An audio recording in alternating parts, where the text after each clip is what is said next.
Good morning. My name is Jazine Alders, and I am covering the research coordinator position at MIRA while Audrey Patox is on maternity leave. First of all, we want to thank you for taking time to join us, and we have a few tips for getting the most out of the seminar today. If you have not already switched your view in Zoom to speaker view, we encourage you to do so. So on your Zoom screen in the top right-hand corner, you should see an icon. If the wording under the icon says gallery view, click on the icon once and this should change it to speaker view. If for some reason you were not muted upon entry, we ask that you mute yourself just to eliminate any background noise or feedback during the presentation. I would also like to alert you to the chat icon at the bottom of the Zoom screen. If a question or comment occurs to you during the presentation portion of the seminar, we ask that you please type the question or comment in the chat box and we will review these during the question and answer period. Please note that this meeting is being recorded. The McMaster Institute for Research on Aging, or MIRA, has developed a reputation for its ability to facilitate connections between McMaster researchers across all 6 faculties, thus driving interdisciplinary research. Since MIRA launched in 2016, we have hosted multiple in-person events and exercises to facilitate interdisciplinary connections, as well as connections with national and international partner institutions. Continuing in this tradition, today we will be crossing faculties at McMaster University to discuss active older bodies, benefits, and stumbling blocks. Our first speaker, Dr. Stuart Phillips, joined McMaster University in 1998 and is currently a full professor in the Department of Kinesiology. He is a Tier 1 Canada Research Chair in Skeletal Muscle Health in Aging. He is also the director of the Physical Activity Center of Excellence, also known as PACE. Dr. Phillips is a fellow of the American College of Sports Medicine and the Canadian Academy of Health Sciences. Our second speaker is Dr. Meredith Griffin, an associate professor in the Department of Health, Aging, and Society. Her research explores the topics of physical activity and inclusivity, and her work is particularly focused upon both lived experiences and critical exploration of inequalities therein, for example, on the basis of age, gender, or sexuality, disability, ethnicity, or socioeconomic status. Dr. Griffin also looks broadly at leisure, engagement, accessibility, and the ways in which it is integrated into identity or selfhood and meaning making across the life course. Nearly all her extant research has been located within communities where she has spoken to individuals about their needs and desires, aspirations, and disappointments. As a PhD candidate in social gerontology at McMaster University, reporting directly to Dr. Griffin, Kelsey Harvey will also be joining the second presentation. Kelsey's doctoral research focuses on the educative role of group exercise instructors in older adult fitness classes. In so doing, her aim is to better understand the role that age plays in group exercise environments and uncover the educative practices that engender inclusive physical cultures. She takes a multidisciplinary approach that juxtaposes scholarship from the fields of older adult education, physical activity and aging, and social cultural gerontology. I'll now turn the time over to our first speaker, Dr. Stuart Phillips. Thank you very much, Jacine. So the title of my talk is Why Physical Activity is the Best Medicine for an Aging Body. And one of the first things I wanted to do was to give you a definition of what it is to age actively. And in my opinion, that means to age well. And so this is taken from the World Health Organization. And you can see here, it's a rather long and wordy definition, but what I've done for you is to highlight the passages that I think are particularly pertinent and highlight some of the adjectives and words that people generally associate with aging well. In this circumstance, you can see that I've underlined health, participation, quality of life. Participation comes up again. We've got extended healthy life expectancy and quality of life. And finally, autonomy and independence.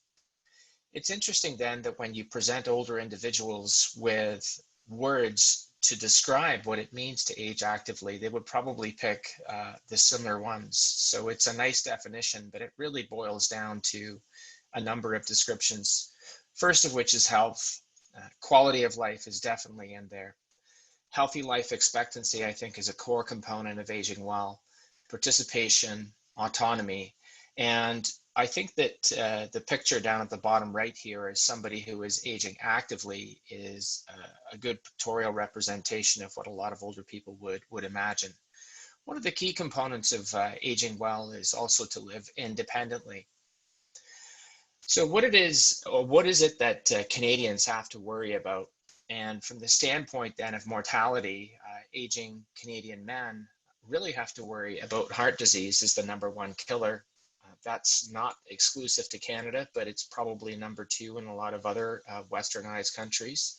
Heart disease is usually #1, but that relationship flipped in Canada a number of years ago. And even if we included stroke, so cardiovascular as well as cerebrovascular disease, you can see that cancer is still by far the #1 killer. The same causes of death are also pertinent in women. And again, cancer being #1, heart disease and stroke numbers 2 and 3, and then a number of other causes. But clearly it's not just about mortality. The thing that a lot of older people care more about is not the fact that they're going to die, because as people have said before, death and taxes are probably the only two certainties in life. But quality of life is definitely important. One of the key points, though, that I want to make is that quality of life is reduced in a number of chronic diseases, including cancer, heart disease, stroke, lung disease, and diabetes. And health-related quality of life, as the figure on the left shows here, has a number of dimensions, including psychological, social, and economic. So the question I would pose then is, what if there were a treatment that would lower the risk of cancer, reduce symptom progression for all known chronic diseases, including the ones that I've described there, and it would work regardless of your age, sex, race, or risk? It already actually has a large evidence base on which to base recommendations, and it could save the healthcare system, comparatively speaking, billions of dollars and cost little in return. The side effect of this profile includes not just the alleviation of risk from those chronic diseases, but prognosis for a variety of unrelated ailments, including depression, dementia, both all-cause dementia and Alzheimer's related, self-efficacy, and even suicide incidents. And I guess one of the trite questions to ask, if all of this came in a pill, would you take it? And I think most people's answers would be yes. Well, of course, what I'm talking about is exercise or physical activity. And I think it's important to make a few points about what it is to be physically active, as maybe to opposed to engaging in exercise. But for older adults, physical activity is usually encompassed in a series of guidelines that are put out by the government agencies. In Canada, actually, the guidelines are sponsored by both CSEP, the Canadian Society for Exercise Physiology, and Participaction, but it's a government initiative. And broadly speaking, if you look across the world, most of the guidelines would share some commonalities. And I've sort of tried to encapsulate them in the following statements here. So one of the big ones is to take part in at least 2.5 hours of moderate to vigorous intensity aerobic exercise each week. You can effectively cut that in half if you want to keep all of the aerobic exercise that you do in the vigorous category. And the more recent iteration of these guidelines is that the sessions in which you can accumulate this 2.5 hours or 150 minutes is about 10 minutes or more. And I think some of the even more recent recommendations would focus on the even shorter duration of a number of the exercise bouts which can be engaged in to promote physical fitness. A lot of the guidelines, and I've taken this wording from the Canadian guidelines, say it is beneficial to add muscle and bone strengthening activities using major muscle groups at least twice a week. And you can see that my own correction to that statement is to cross out beneficial and to say that actually it's essential. And it's always said that this improves your posture and your balance. And I think the point would be is that a lot of people are worried about balance in older individuals and the risk of falling. But I would argue that being stronger as you age is probably as important as being cardiovascular-wise fit. I think the important point to make around the aerobic exercise is that it's a dose response. And I've sort of compiled data here and drawn a schematic diagram to illustrate the health benefit in response to differing doses then of physical activity.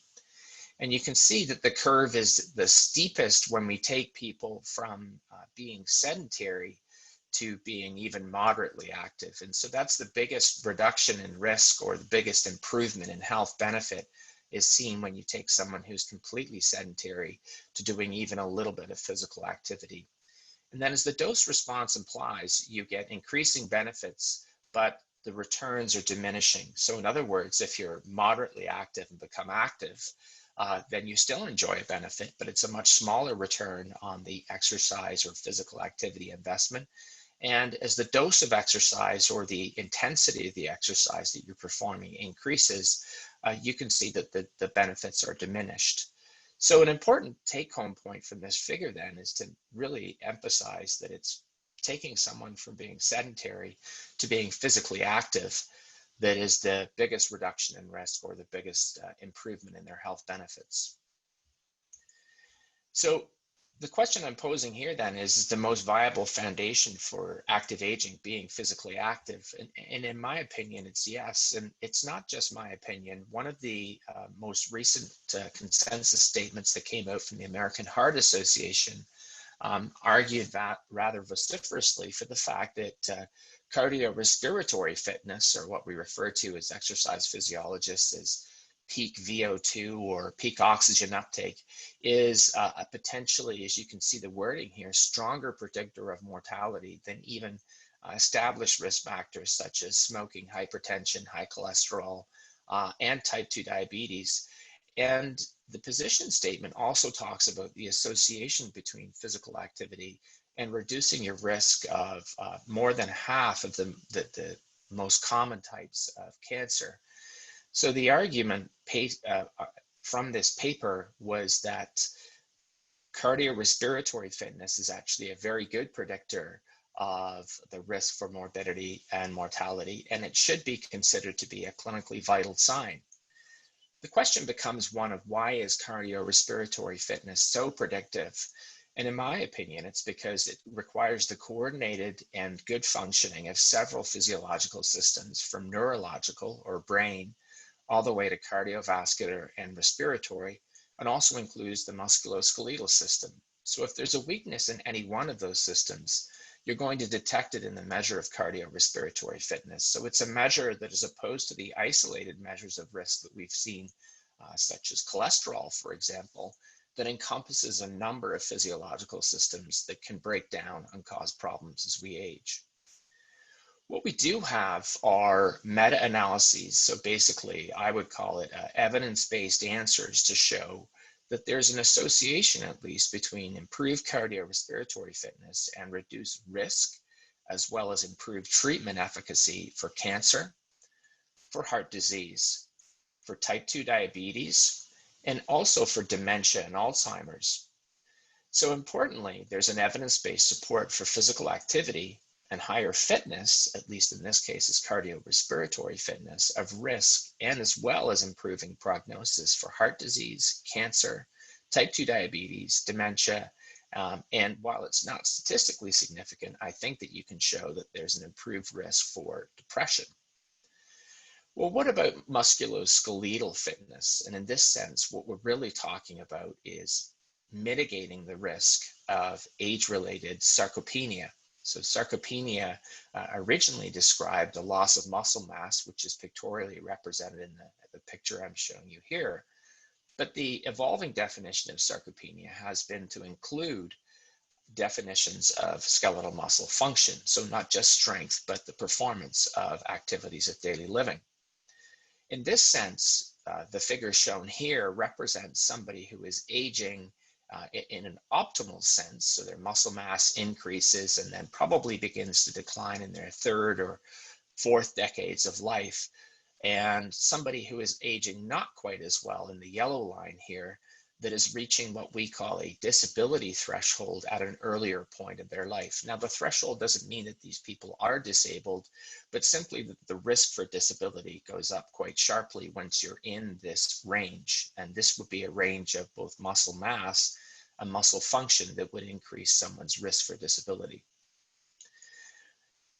What we do have are evidence-based summaries that show decreased risk and an improvement for prognosis for the use of muscle strengthening activities in osteoporosis, knee osteoarthritis, and a number of other disorders that I'm listing for you here, both cardiovascular disease, which is more commonly associated with cardiorespiratory fitness, cancer, osteoporosis, osteoarthritis, and I think a really important one that I haven't mentioned here is the reduction in fall risk, which is a lot of people know is a watershed moment for an older individual. So a reduction in fall risk, an improvement in balance, and also the ability to live independently.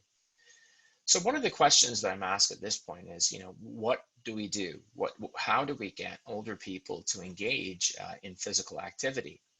And I'll just give you a few what I think are sort of practical tips here. The first is that you need to find an activity, whether it's walking, swimming, or cycling, that is enjoyable. And appreciate that minutes count. So it doesn't have to be a long, slow, or even particularly intense workout, but it's about 10 minutes at a time. So every little bit helps. And active time can also be social time. So group activities or classes in which your community participate, or you can get your family or friends to be active with you. Some people prefer to be active alone, and that's fine too. I would encourage people, particularly in this pandemic environment, to seek an activity that actually allows them to spend time outside. There's a lot of literature showing that outdoor activity time is more effective from a psychological standpoint than indoor activity time. So for strength, it's a little bit harder. You may need to find that you need to get a membership to a gym. You need to find a program and begin to lift some weights. Again, the research here suggests that the weights don't need to be extraordinarily heavy to have a benefit, but we're trying to improve strength and, as I said, reduce our risk for a number of strength-related morbidities and mortality. Walk wherever and whenever you can. So, it seems trite to say, but even parking a little bit further away from the front door of a grocery store can make a big difference. And take the stairs instead of the elevator whenever possible. Finally, and it's sort of disappearing out of vogue, but carrying your groceries and not just wheeling them around isn't a bad idea. So what are the barriers to this? And I think that there are several, and I think that both Meredith and Kelsey will expound on these a little bit more. But one of the ones is a common misconception that to reap the health benefits of exercise or physical activity, it needs to be vigorous and intense and absolutely draining. And that's not the case. Clearly, you can accumulate minutes. The minutes don't have to be intense. And just remember what I said to you about the reduction in risk and the increase in health benefit being associated with moving from being sedentary to being fully physically active. One of the other barriers is when you talk to a number of individuals, in particular some healthcare providers, there's an exaggerated fear, which is enhanced by a little bit of cognitive dissonance in my mind, of the risks of physical activity in older age. We're worried about people having a heart attack, for example, and I would sort of contrast that against the evidence that we know what happens to people who are physically inactive, or even older people's risk for falling while engaging in physical activity. While it can certainly be real, there are measures that you can take and steps that you can do to reduce that risk. I'm going to close by giving you a quote by Ron Davis, the former chief executive of the American Medical Association, who said that if we had a pill that contained all of the benefits of exercise, it would be the most widely prescribed drug in the world. And I definitely think that that's the case. Unfortunately, in my lifetime, and probably all of our lifetimes that are listening to this webinar, we're not going to see any of this encapsulated in a pill. And so you simply have to get out there and move. So I'd like to say thank you very much, and I look forward to entertaining any of your questions and to listening to the rest of this webinar. Thank you. Thank you, Stu, for that. And thanks everyone for joining us today. Kelsey and I are going to primarily focus a little bit more on stumbling blocks to participation that have been, recounted to us by older people about physical activity and physical activity participation later in life. And that was because we were really expecting Dr. Phillips to cover benefits in a bit more detail, certainly physiological benefits. And we'll also touch on some benefits, and but it is worth saying that we could spend a lot more time there, sharing some stories about connection and social support, inspiration, transformation, stories about healing, about identity shifts, about meaning, and so on. But stories are really sort of our entry point here, frequently employing what's referred to as a narrative perspective, and inviting and witnessing and engaging in stories that older people tell about their physical activity experiences. I have a quotation here from Atkinson that I wanted to share, and he writes, we're really, as humans, we're storytelling species. Storytelling, as part of that, is in our blood. And, he says telling stories of our lives is so basic to our nature that we're largely unaware oftentimes of the profound implications of doing that. And the stories that we tell about ourselves and our lives bring us into deep relationship with one another, right? So they connect us on numerous levels, as really few other things could. He writes that hidden within our life stories, there's sort of numerous themes, there's expressions of timeless and universal motifs, archetypes, and so on, reminding us every day, right, that we're in relationship with one another. We're linked to each other by the stories that we share. And he argues we think in story form, we speak in story form, and we bring meaning to our lives through story. And as part of that, life stories can fulfill these important functions for us. And we recognize now more than ever, everyone has this story to tell about his or her life, and these are important stories. So today we are drawing from a body of work that encompasses 4 qualitative studies. We won't go through each study individually, but this table on the screen does outline where we've pulled some of the stories and our methods that we've employed. As social gerontologists, we are interested in the active older body, and we argue for the necessity of placing the older body in social, cultural, and historical contexts to better understand both the individual as well as collective experiences. Much of Meredith's research has taken a life course perspective, looking at people of various ages, talking about aging bodies, and movement and activity. So today we're sharing with you 4 examples that encapsulate the types of stories that we've heard from individuals while doing this kind of work. Some are taken directly from the data, verbatim, and some have been employed a more creative and analytic practice where we've spliced together data from several research participants into one short hypothetical story that speaks to these collective real accounts. Our first story, it's a Biking Triptych. And on the slide, there's a quote from the story as well, from another individual sharing their biking experience. This first story is from Virginia. It's been edited for time, but she wrote this about her experience of cycling throughout her life. "You want a bike? Now you've got a bike," Dad announces as he yanks a scratched and rattling collection of random white metal out of the back of our family station wagon. "A lady at work gave it to me to give to you. Isn't that nice? I'll tell her you said thanks." This is a full-size woman's bike. It's 1960, I'm 8 years old and short for my age. "I'll fix it up, don't worry, it'll be fine. Steve will teach you how to ride," Dad says. He lowers the seat, the handlebars, checks the tires, oils the chain, then pronounces the bike ready for me. "My brother Steve got a brand new 3-speed bike with handbrakes last week. I think he feels a little bad about what I got." Now on the paved schoolyard, Steve holds the handlebars and the seat post and tells me to get up on the seat.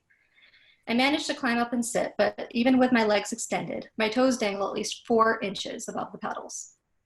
"You're gonna have to learn to ride standing up," Steve tells me. "Stand on the pedals." I lower myself off the seat and get my feet on the pedals. My shoulders are almost touching my ears when I hold the handlebars.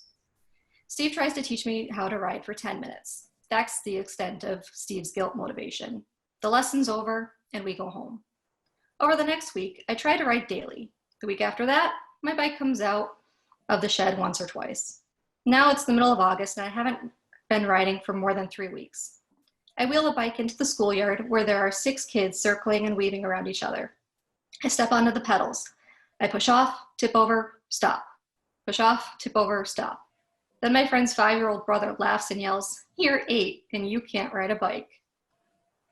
Now I'm 18 and living in Toronto. I stop by the trailer, a drop-in for street youth. There's a new counselor there, Dave.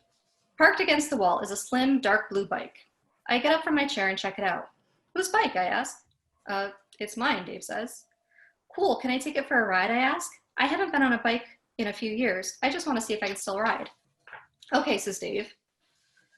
I'm doing okay, so I decide to get the bike back to its owner before he gets sweaty. I pedal a bit more, signal my intention to turn left, then lean into the turn. Bang. I fly off the bike and onto the road. I'm on the ground. The bike is between me and a big black Ford with a long scrape down the passenger side. A lady gets out of the car and comes around to look at me. "I have to get my daughter to her hairdresser's appointment. You're going to make me late," she states. I'm still on the ground when a cop appears. "You okay?" he asks. My leg hurts, but I think it's okay. I suffer a sprained left ankle. I'm determined to never ride a bike again. 43 years later, I've just moved to Hamilton. I realize a bike might be a good option for transportation because I don't have a car. I'm on Cannon Street. Ride in the north lane. I stop for a red light, check for traffic behind me, then push off when the light turns green. Bang. And I'm on the ground looking at a silver hatchback that is stopped just ahead of me. Then I watch the car pull away and disappear. I'm left with a bloody left elbow. It's scraped badly and looks gruesome. My bike is okay, and I'm angry, blazing angry. Some asshole has hit me, taken off, and worse, he's made me face the question again. Should I ride a bike or not? I'm already thinking of wording for an online ad to sell the bike. I feel defeated and vulnerable. I feel old. A man is walking toward me on the sidewalk. He asks if I'm okay. I tell him in angry sobs that an idiot hit me with his car and then took off. He's staring at my torn elbow. Less than 3 weeks later, bike lanes open on Cannon Street. Thanks, Kelsey. Second story we're going to share, we've entitled Ebbs and Flows, and it's really about how engagement in physical activity changes, across a person's life course according to life circumstances, according to things they have going on, right? Influences, according to moral and to health imperatives, according to numerous other things and contextual factors, right? So this is written in a sort of a memoir, first person style. My husband used to spend his leisure time, or a good chunk of it, doing sports. He was a distance runner, a distance swimmer. Every place we traveled in the world, we looked for beautiful swimming holes. He also loved to kayak, canoe, golf, curl, squash, tennis, and I joined him in a lot of these activities. I stopped when my husband died. It's just not the same without him. He died so suddenly. He was a runner. He worked out every day, took vitamins, did everything. One day he went out to do a run. He didn't come back. It was such a shock because he was in such good shape with all the exercising. And that really, of course, that really changed my life. And I think the only connection that's been throughout my life is water. So I started swimming lessons when I was 5. I was on a swim team in university. I haven't always been consistent, but I love the water. The place that my grandparents had, there was a saltwater bay in front of the house, a creek along the side, and this was before contamination.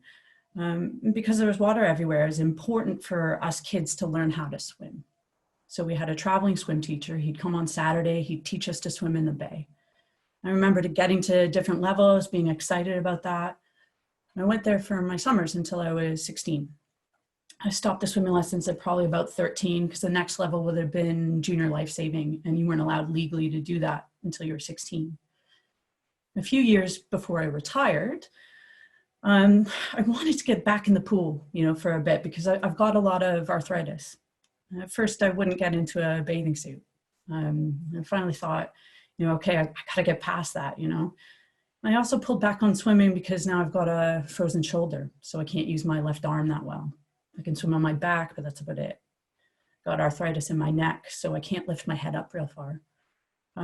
So I went along to the aquafit class, and I realized, actually this isn't a bunch of, size 2 spandex people. It was lovely. It was accepting and funny. I really enjoyed that. Here, I can get unlimited water fit, unlimited pool access for a year, for including tax, $100. And it was costing me well over $300 at the other pool. I also go for social reasons. I'm on the condo board here. A lot of the tenants go to the same class. So I like to hear what they're saying in that sort of informal exercise setting. I can bring those concerns back to the board. I used to go with a friend, but the aquafit class is too noisy for her. Because you're in the water, right? People are talking, there's music going, the instructor's yelling. She has some health problems and it's sort of sensory overload for her. So it's just me now. I think the role of physical activity when I was younger was more about how did I look, because I think younger women were brainwashed in our culture to be concerned about how we look to other people. And as I've gotten older now, my thinking's now more, okay, if I want to stay healthy and active all my life, I have to do certain things. I can't sit. I have to keep moving. I have to keep my body limber. So doing some stretching, some yoga type activities, some strength building exercises that'll keep my bones healthy, keep me stronger. That's important as you get older. I still like walking as well as a sort of relaxation thing. Okay. Our third story is a play set in an exercise, a group exercise class, yoga class, chair yoga for older people. Hi, I don't think I've seen you here before. Are you new to the class? Yeah, I am. I'm Florence. Hi, Florence. I'm Jane. I saw you met our instructor, Jill. She's lovely. Our last instructor was this young man. He was terrible. He would just show off lifting these heavy weights. He acted like he didn't want to be here. Half the time, he didn't do the exercises with us and just acted bored. By the way, I'm a retired aerobics instructor if you have any questions. I retired when I was 60. When you're 60, how do you keep in shape with somebody that's 20? Anyways, that was 20 years ago, before they started this seniors only class. What brings you here? Well, I used to do a lot of outdoor things, but I've had this series of injuries in the last couple of years, so my walking's limited, which is so frustrating.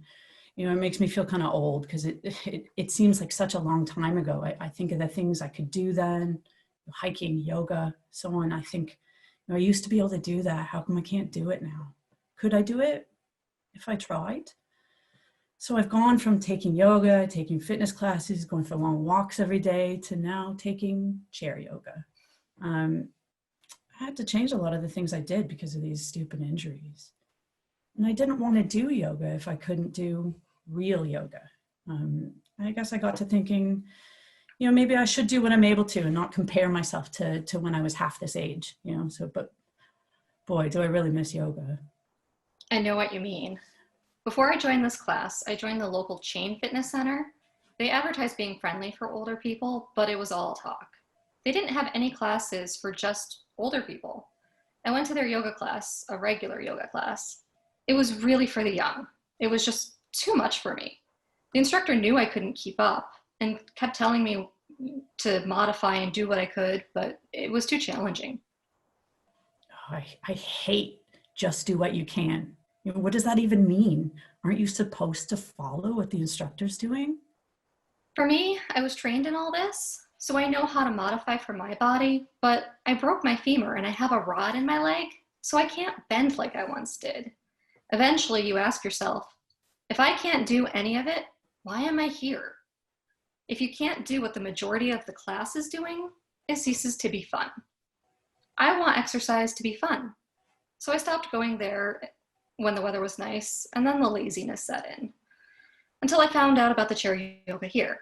Now I prefer being in a group of older people because it's more geared to what we're able to do. I also take the Zumba class here. I didn't think I would like it at first, but now it's my favorite. Oh no, Zumba's beyond my capabilities. I wouldn't be able to do it. I've seen those infomercials. They're so energetic. I'd give myself a heart attack. I can't handle all that jumping. You know, I don't know about you, but I have some bladder issues when there's jumping involved. I also have hearing loss, and I can't hear the instructor over all that horrible exercise music. I know what you mean, but it's not like that at all. It's Zumba Gold. No jumping, and the instructor plays all the old tunes. I also tried the line dancing class, but it wasn't what I thought it would be. I thought it'd be country line dancing, but it was more like what you'd see at a wedding. I went for a couple of weeks when they added it to the schedule, but again, it wasn't very fun, so I stopped going. It just wasn't drawing me in. I need the class to be fun if I'm going to leave my house in the cold winter to come here. Wow, this place is really filling up. I'm glad I don't have a spot at the back. I wouldn't be able to see the instructor. Okay. Florence now gone. Meredith is back. Okay, so our final story we're going to share. This really highlights some of the benefits of physical activity, and in this case, running, that go beyond those of physical health. And that's why we chose to share this story. This participant said, you know, I've started thinking, if I can learn how to run, what's stopping me trying other things? It's had an impact in sort of silly little ways that have made a huge difference. I recently had to go on a 2-day residential course, which was based wholly outdoors, undertaking light physical tasks. And it was only the night before when I realized I hadn't spent the last 2 weeks panicking and worrying myself sick about whether I'd be able to do it. Whether I'd be able to keep up with everyone, make a fool of myself, fit into the clothes required, let the team down. And that was a big one for me. It made me admit that there were things over the last few years I ducked out of because of fears just like these. Now, you know, if anyone's expecting me to say that I'm now running 10-minute miles, training for my first half marathon, I've dropped 4 stone, 4 dress sizes, well, I don't. I'm not, and I haven't. But I am kinder to myself, a little braver, a little less worried about making a fool of myself. And as the adverts say, that's priceless.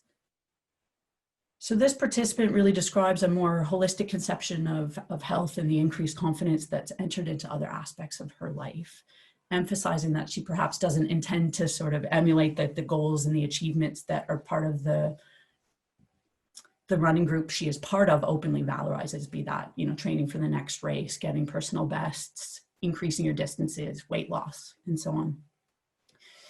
But that for her, finding this route to participation on her own terms has been really influential.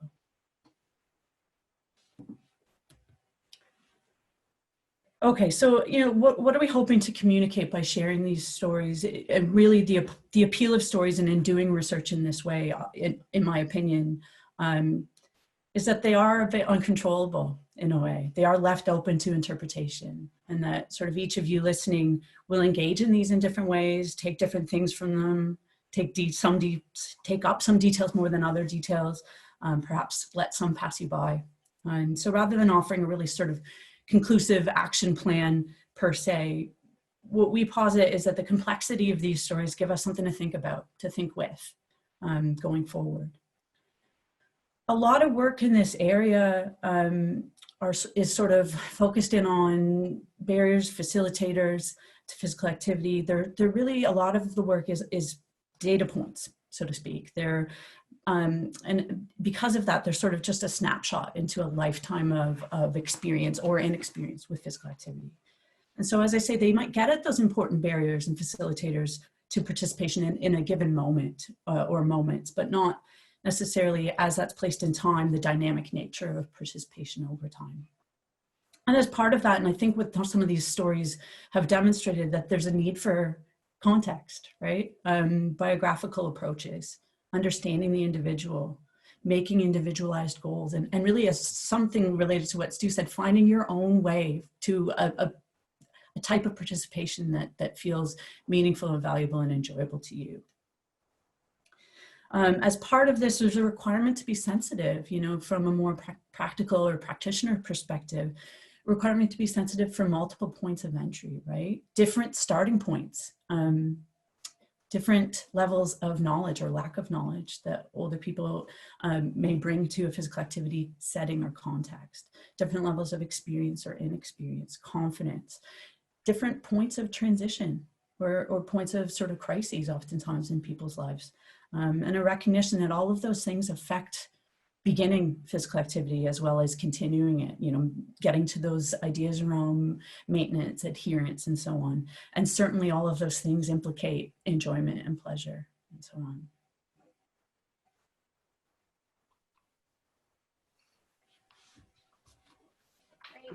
Thank you.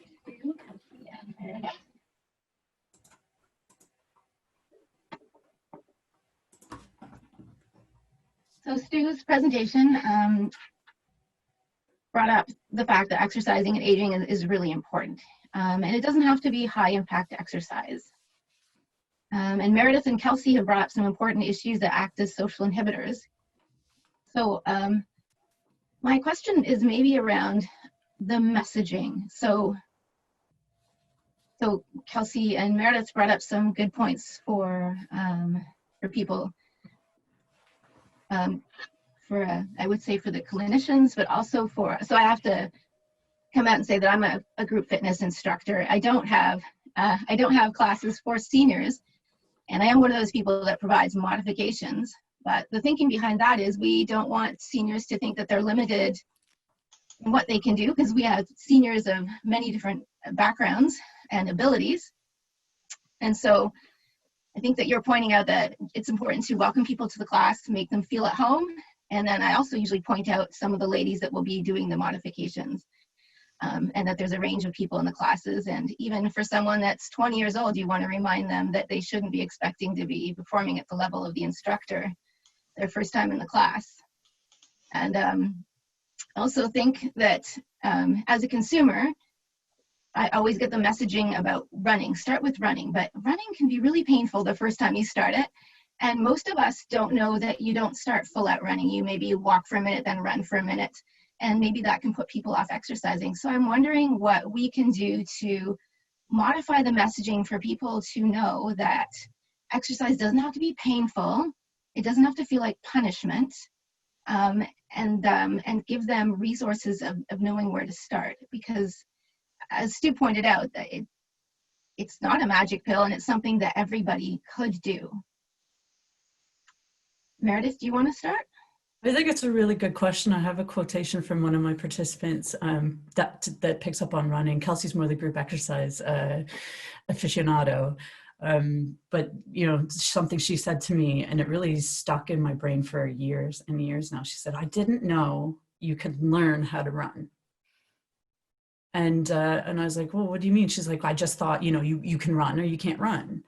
And so it was really having, you know, not for that particular individual, it was having a beginners only group where they worked up slowly, you know, sort of similar to the Couch to 5K programs, and the level of, you know, the level of support and stuff in her running group as well, being around other people of similar ability levels. But it's a good question because, yeah, with the vast majority of middle-aged women in Southwest England, I was doing this at the time, hear running club and be like, "Oh no, I can't run," and just wouldn't go out to that running club. So how do you get at that messaging? And that's something I've thought about an awful lot.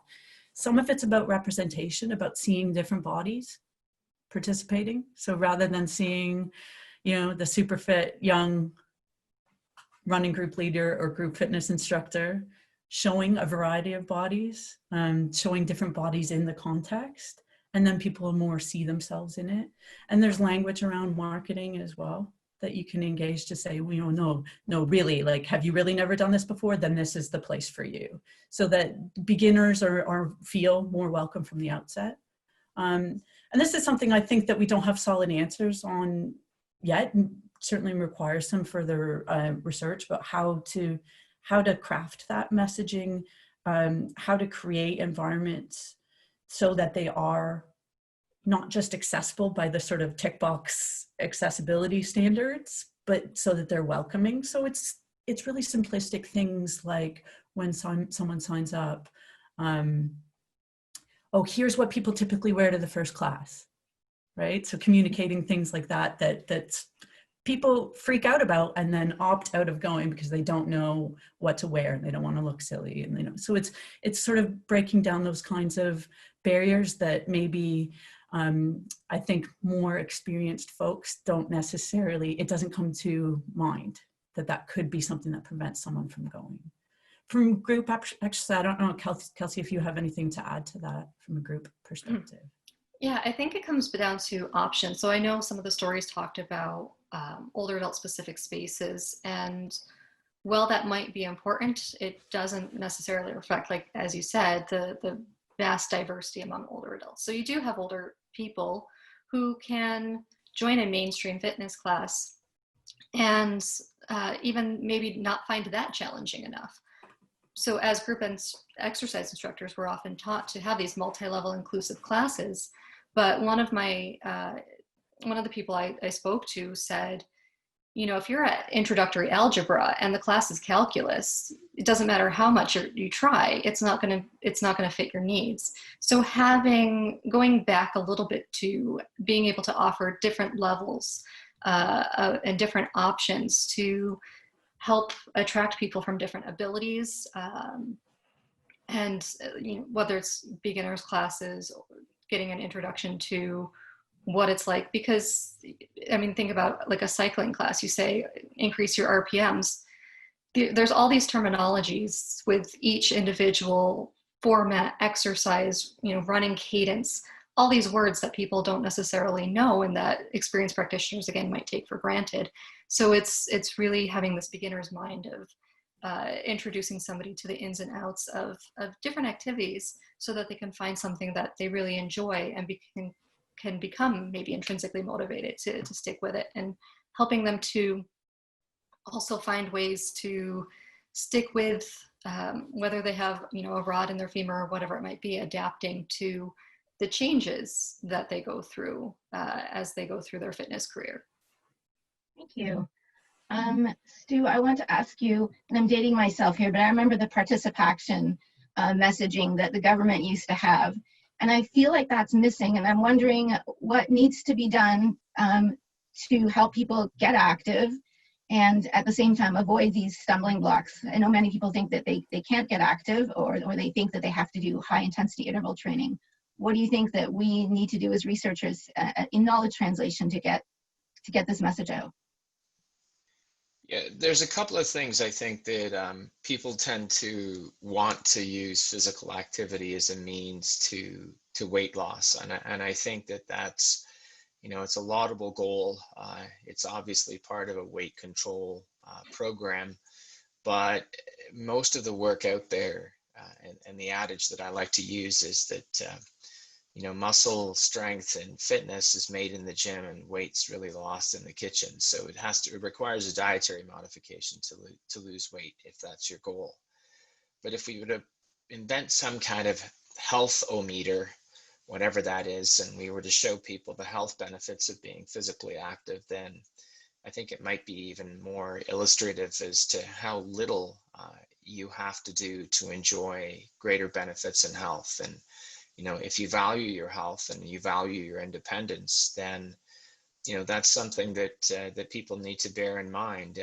Participation, it's still around.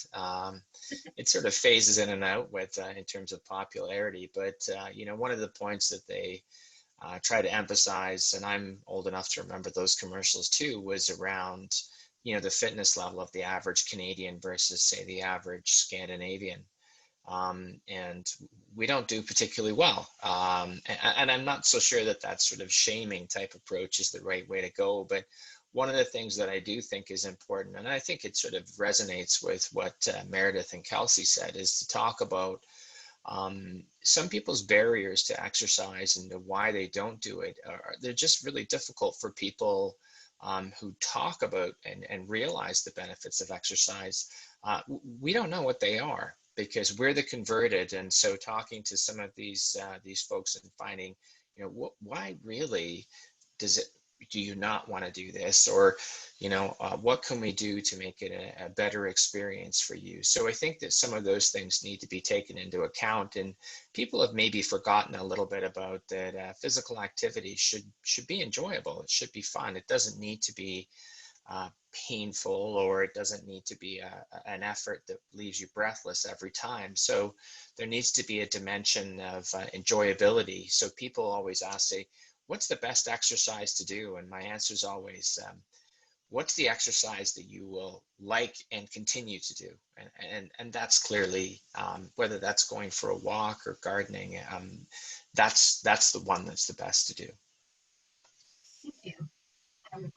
Yeah, my 92-year-old father-in-law likes to dance in the kitchen on the tile floor in the wintertime because he can't go outside and walk because he's afraid of stumbling.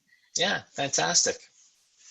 So we have a question. What are some thoughts on what an employer could offer older adults to help them, or what an employer can offer their retirees to help in this regard? I'll take a quick shot at that. I mean, I did, you know, if an employer, so whoever that is, talks about employee wellness, then I think the dimension is really, you know, physical activity is a key and important part of that. So, you know, employee wellness probably encompasses a lot of things, but definitely physical activity is sort of a key component, I think, to both immediate and then long-term wellness, and then in retirement about developing habits and lifestyles and routines that incorporate physical activity. So I think that that's a key component of wellness for any employer, and that they should definitely support that. So giving their employees time to be, you know, not just sitting at their desk, which a lot of us are spending a lot of time doing, and to be out and be physically active, and sufficient time at lunch or breaks to do something like that. So I think that's a pretty big deal. We have a question for you from Mohammed Sultani. Intensity or volume of exercise, which is more important in aging? Well, one's the inverse of the other. So I'm not sure that it matters in terms of, you know, what is the most important. But clearly the evidence that's there would show that you know, doing something is better than doing nothing. And then if we begin to talk about, you know, the flat part of the curve, it's really, I think, a matter of preference. I'm less prescriptive in what I tell older people to do today than I was, you know, even 5 or 10 years ago. So I think it's more important to encourage the activity and the habit than it is to talk about some of the variables that the people who are definitely buying into, you know, the 150 minutes and the two days a week of resistance training, to them, those little small tweaks are, I would probably say that the volume is more important, but I think for the rest of the population, it's doing something is more important. Okay, thank you. Meredith, so for the average person that lived through World War II and for whom exercise wasn't a part of their regimen, or maybe exercise wasn't something they did because they were trying to conserve calories, they feel like getting out of breath is maybe unhealthy. How would you encourage someone like that to get moving? Yeah, again, it's a good question. I think that you've hit on it sort of calcium my exact point, which is what, like, bringing the lifetime situational factors across the life course into older adult, you know, preferences or beliefs, attitudes becomes really important. So it's really I mean, it's multiple sort of communication. So yeah, I think people need to hear the health messages, right? The like, you know, this decreases, Stu should go through these, but decreases, you know, cardiovascular risk, et cetera, and so forth. And that's part of the knowledge base. I think also talking about different avenues to participation, that you don't necessarily have to get your heart rate up so fast or your respiratory rate up so fast that it's scary to you, that you can just do increments. And that's just about, yeah, you know, communicating that there's many different ways of being active in everyday life that are, you know, and Stu spoke to some of those that are, you know, parking further away, doing a little bit more walking, that are, you know, and I think it's important as well to say all of these things. We're talking about sort of an ideal scenario, right? You're talking about the folks that are in that identity position that have the option of saying, oh yeah, no, okay, if I just change this belief, this one belief in my mind about exercise and being detrimental for breathing too hard, then I'll be able to do it. It's never one thing. It's a complexity of factors. And these kinds of things, we know a lot of things to do with health are nothing to do with choice. Oftentimes, right? Their probabilities, their luck, their life circumstances, their access to certain facilities and programs, opportunities. And so it's a lot more complicated than that. So it's sort of communicating different things, health messaging, but also social support messaging, getting people moving in different ways. Okay, great. So you mentioned access, and Rong Zhang has commented, not everyone can afford a personal trainer. Who will be the equivalent of nutritionists when it comes to consultations for the types and level of exercises for older adults?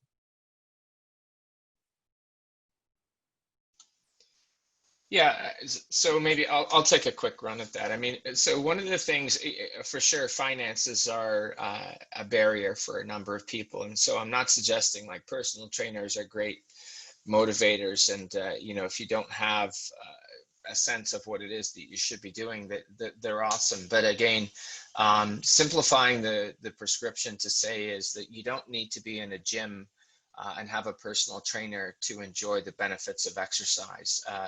The nutritional support that you might get for something like this, I would sort of say, is a distant second in terms of the contribution that it might bring to overall health, to the actual engagement in physical activity. So I'm less concerned about, you know, who is giving personal nutritional advice, for example, and more that we're engaging older adults in something that they enjoy doing and that they'll do regularly. So I'm a lot more pragmatic about trying to convince older people about the importance of exercise, that it be around enhancing every dimension of their health and not just something that they'll do on a regular basis. And so once you sort of begin to get that little formula, then some of the other things might begin to grow. But as for personal trainers and nutritional advice, again, those are the people that are at the top end of the curve, and they're the converted. I don't think you need to do anything for them. They want to know all of the fine little small details. And the reality is that the vast majority of people still aren't physically active enough or at all for it to make a difference. So I'm talking about a nudge at a population level that I think would be more important, rather than, you know, trying to take someone here and push them a little bit further up the curve. If I could add to that really quick as well.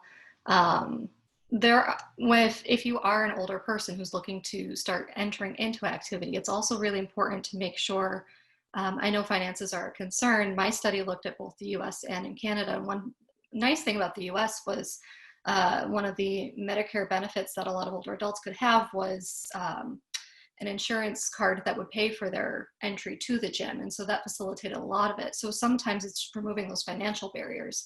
But particularly if you are an older person, or if you are younger and have experienced any sort of changes to certain abilities, a lot of group fitness instruction in particular is geared towards the healthy ideal. So when initial training for group exercise instructors really is looking at somebody who hasn't had an injury, somebody who doesn't need certain modifications for their work. But if you've never had an entry point into exercise, you might be able to find, so I know at the local senior center where I live in Niagara Falls, they do have a personal trainer, and it's a much lower cost. But you want to make sure you're working with someone who has specialized training, working with older adults and working with people with different chronic illnesses and different abilities that match what you want. Because I've seen a lot of practitioners, unfortunately, who maybe have the credentials but don't have the expertise in working with, say, a chronic illness, or working with somebody who has some normal age-related changes. And it can unfortunately lead to injuries where there didn't need to be. So it does end up playing into this self-fulfilling, I'm going to get injured if I join this, because you're working with somebody who doesn't necessarily have the competence and the extra training that's needed to work with somebody who maybe needs some special consideration. Okay, great. Thanks, Kelsey. We have time for one more question. And Ina Valbin asks, is there a role of public health to bring messaging to older adults around the benefits of exercising while removing some of the barriers? So my opinion, you know, we've had a recent exercise in learning what public health really means and the role that it plays in our day-to-day lives. And certainly, I think that if you were to emphasize a message, that physical activity is a good one to emphasize. I think the hard part is in people's appreciation of the risk of being physically inactive. And so I'll give you a quick example is that campaigns to stop people from smoking, or campaigns for people to wear seatbelts are easy to do because people can immediately appreciate the consequence, or at least with smoking now they can. And seatbelts, it's easy to appreciate the consequences. People are far or less well versed in what it means to be physically inactive and what that does to you. And it's not a short-term effect. It's something that takes a lifetime to become apparent. And then I think the barrier becomes one of what do I have to do to be physically active? And we have an ideal and an idea that's out there that it's an enormous effort, and shows like The Biggest Loser as an example that make it a gut-wrenching experience, when the reality is that all that physical activity has to do is to be enjoyable and something to engage in on a regular basis. And if you could put that in sort of, you know, years of life gained and then the health-related quality of life benefits, I think people will begin to pay attention. But it's not an easy message to frame because it takes a long time. And so sometimes people don't appreciate it until it may be a little bit too late. Great. Thank you so much to Stu, Meredith, and Kelsey, and thank you for everyone for participating in our webinar today. If you have additional questions, you can email us at mirainfo@mcmaster.ca and we will direct them to the speakers. Our next MIRA webinar will take place on November 11th at 9 a.m. Dr. James Gillette and Dr. Dee Mangan will be discussing polypharmacy and deprescribing, the paradox of prescription medicine for older adults. Thank you everyone for joining us, and maybe we can all take a walk on our lunch today and think about the things we learned this morning. Take care.